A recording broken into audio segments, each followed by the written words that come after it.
Bom dia, eleitos! Hoje quero falar sobre a ressurreição de Cristo, penhor da nossa ressurreição. O texto encontra-se na primeira carta de Paulo aos Coríntios, no capítulo 15, a partir do verso 20. Mas de fato Cristo ressuscitou dentre os mortos, sendo ele as primícias dos que dormem. Visto que a morte veio por um homem, também por um homem veio a ressurreição dos mortos. Porque assim como em Adão todos morrem, assim também todos serão vivificados em Cristo. A morte de Cristo é o centro da mensagem cristã, pois Cristo morreu pelos nossos pecados. Isso nos mostra quão horrendo é o pecado e quão profundo é o amor de Deus. Deus é santo e não pode ter comunhão com o pecador. Se dissermos que temos comunhão com Deus e andarmos nas trevas, mentimos e não praticamos a verdade. A Bíblia diz que nós pecamos por palavras, obras, omissão e também por pensamentos. Todos pecaram e separados estão da glória de Deus. O salário do pecado é a morte, a alma que pecar, essa morrerá. O homem, consequentemente, não pode salvar a si mesmo. Ele não pode pagar a dívida diante de Deus. A sua dívida é impagável. Como o homem não pode salvar a si mesmo, ele precisa de um Salvador. Cristo, então, veio ao mundo como nosso substituto e nosso fiador. Ele tomou o nosso lugar, ele obedeceu à lei por nós, ele carregou sobre o seu corpo no madeiro os nossos pecados. Deus fez cair sobre ele a iniquidade de todos nós.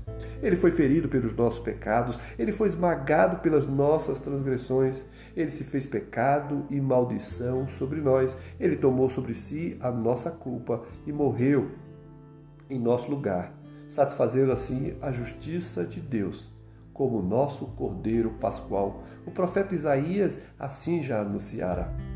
Por sua morte, nós fomos justificados.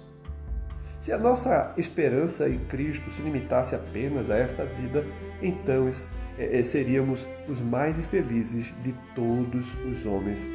Mas, de fato, Cristo ressuscitou, assim como nos mostra nesse texto de 1 Coríntios, capítulo 15.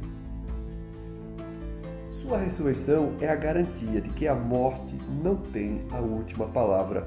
O aguilhão da morte foi tirado. Jesus venceu a morte. Ele triunfou sobre ela. Nós morremos com Cristo e ressuscitamos com Ele. Estamos identificados com Cristo na sua morte e também na sua ressurreição. Portanto, aguardamos também o amanhecer da ressurreição, quando todos os que dormiram em Cristo ressuscitarão com um corpo incorruptível, um corpo glorioso, um corpo poderoso. A Bíblia diz que teremos um corpo semelhante ao corpo da glória de Cristo. É isso que Paulo fala aos Filipenses no capítulo 3. Esse corpo vai brilhar com fulgor no firmamento. Esse corpo de glória não estará mais sujeito às limitações do nosso corpo de humilhação, pois, exatamente como nos diz, essas coisas já não mais existirão. Então estaremos para sempre com o Senhor no reino de luz e de glória. É exatamente assim como Paulo diz: de fato Cristo ressuscitou dentre os mortos, sendo ele a primícia dos que dormem. Visto que a morte veio por um homem, também por um homem veio a ressurreição dos mortos. Porque assim como em Adão todos morrem, assim também todos serão vivificados em Cristo Jesus. A ele, pois, toda a glória. Deus te abençoe, queridos. Amém e amém.